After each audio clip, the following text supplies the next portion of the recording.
So I get a call from a national TV news organisation asking if I can fly my drone at a news event coming up in a couple of weeks. Well, happy days. Of course I can. And it's the ideal opportunity to try the new Mavic 2. Great pictures. And the OcuSync 2 works over insane and possibly illegal distances. The battery life is a big help. I'm getting half an hour out of each battery, which means you're not panicking when you take off and news events don't necessarily happen on cue. And it's nice and small and unobtrusive. People won't notice it. Above about 100 feet, most people can't even hear it. This could be the perfect drone for news work. And then I got another call. Can we take your pictures live? Yeah, of course you can. I can fly this drone live. Or can I?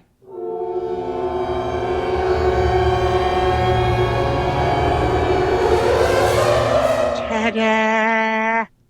Trouble is, unlike some of the Phantom 4 Pros and even my Inspire, there's no HDMI output on this controller. Mind you, that often doesn't help. It's usually 720p and often quite difficult to get a clean image without any of the on-screen graphics. What I could do is just mirror my phone screen onto the laptop and transmit from there. Just swipe up and make it full screen. Oh, wait a minute, that's not clean either. What I need is a clean 1080 HD picture with no on-screen graphics at all. Now we know the DJI Go 4 app can do it. It's got a live streaming section in the settings. You can choose from Facebook, Weibo, I don't know what that is, YouTube, QQ Zone, or even a custom Rtmp server. So maybe I could just transmit to the TV station's own real-time media server. Or maybe the TV station can take a YouTube clip live and put it directly to air, although the delay is likely to be mad and possibly unusable. However, all of these options have one serious problem, and that is that you're using the single SIM card in your device to transmit HD pictures over a cellular network, and that's just not quite good enough yet. There's another problem in that what does all the public do when they turn up at a news event? They all turn their phones on, and that's likely to wipe you off the network. What I need is clean HD pictures that I can feed to a Lynx truck, a satellite truck, or even a live view box which has multiple SIMs in it, and it bonds all the channels together and sends them directly to the TV station. Now I think I've found an alternative way to make this work, and I'm happy to share it, but if you know of a better way, then let me know and we can share that too. The good news is it's free if you've got a laptop with an HDMI output, and it's nowhere near as complicated to do it as I'm about to make it sound. Now I'm all on Apple devices at the moment, but the principles should be the same if you're on PCs. They just might be different programs.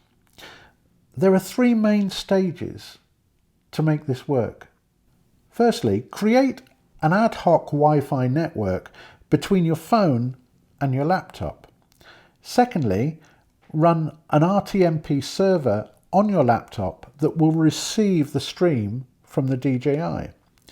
And finally, run a media player on your laptop that will display that stream and pump it out to your video output.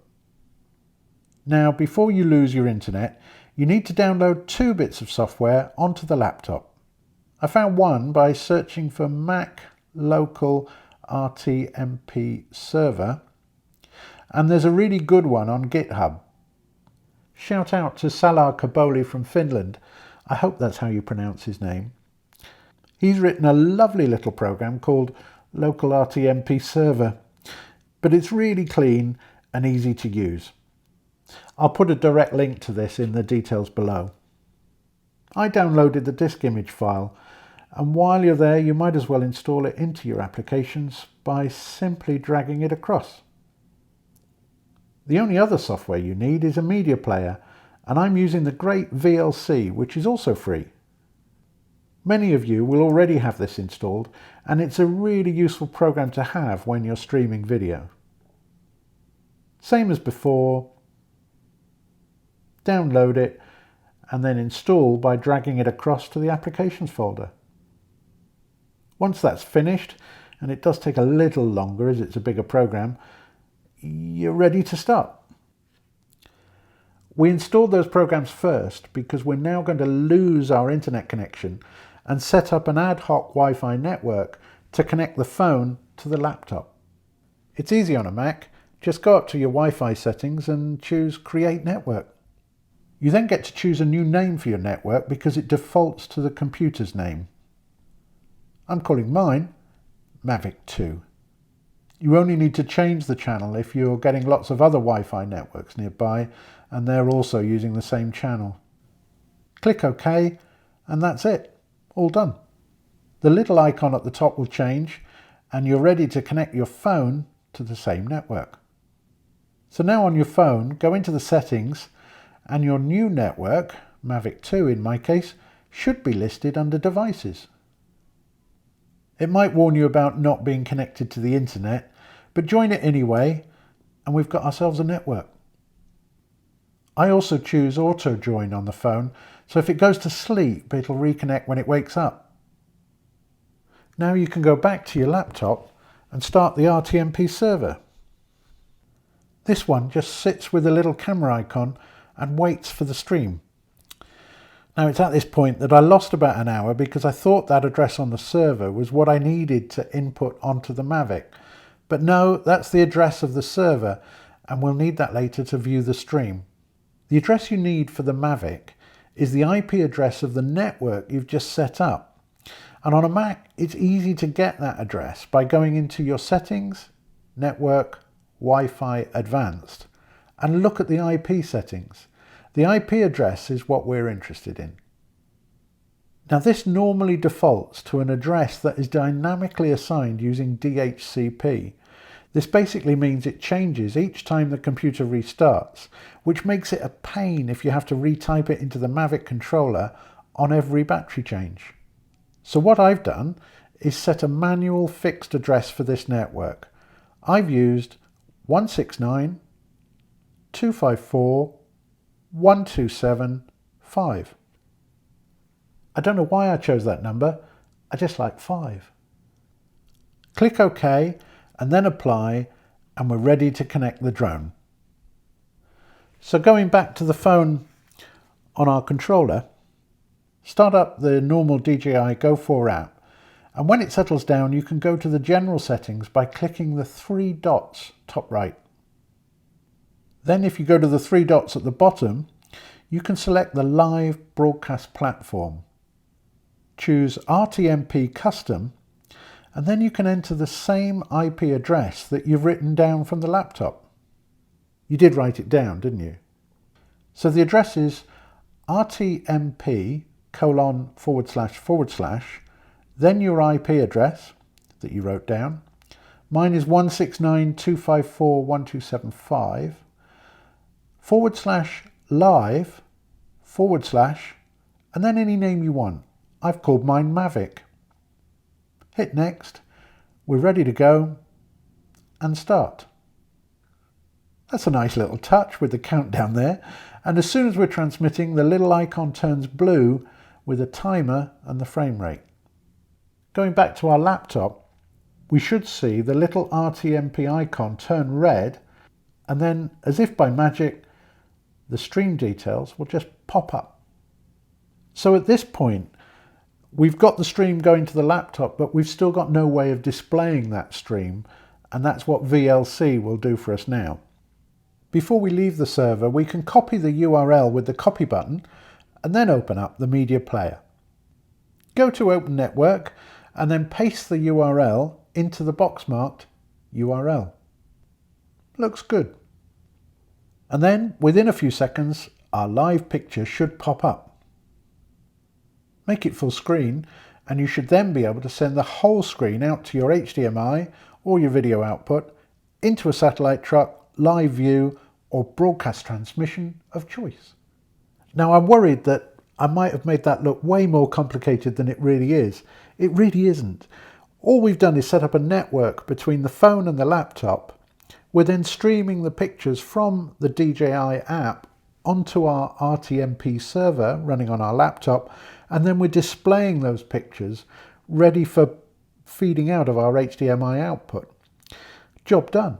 And it's really easy. But there are a couple of gotchas that I should warn you about. Firstly, you'll only get 720p pictures from your drone if you've forgotten to change the default image transmission settings in the DJI app from normal to HD mode. Once you have, you'll get full 1080p loveliness. Secondly, my video output was jumping all over the place and missing a lot of frames until I realized you need to set up your laptop display settings to match what you're transmitting. In other words, once I'd set my laptop refresh rate to 25 Hz to match the 25p pictures, it was all nice and smooth. And finally, because you're coding and decoding through an Rtmp server, there is a delay. On my setup with a relatively old MacBook Pro, it's a constant 3 seconds.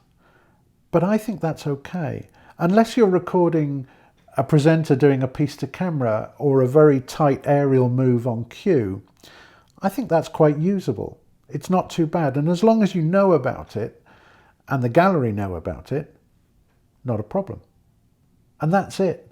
A nice, clean HDMI signal that you can transmit to your local TV station, a conference hall for a corporate event, local church, or even the TV in your lounge. Obviously, I went outside on the beach just to test this setup, and I connected a Blackmagic Video Assist recorder to the HDMI output on my laptop just to record the transmitted quality.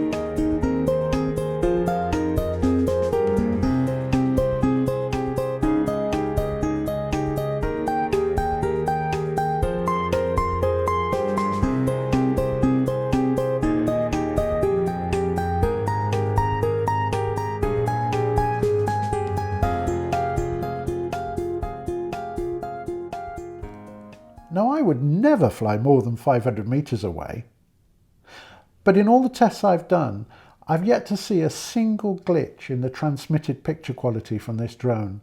The OcuSync 2 is amazing and it's super stable. Using Wi-Fi to transmit HD pictures, even though they're compressed, it's much higher quality than trying to use a cellular data connection with a single SIM card. And I think it's acceptable for live news. So yes, you can transmit clean, live, HD pictures from your Mavic 2.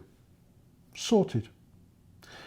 And if you find these tips and tricks useful, do like and subscribe, and I'll try and do some more. Thank you.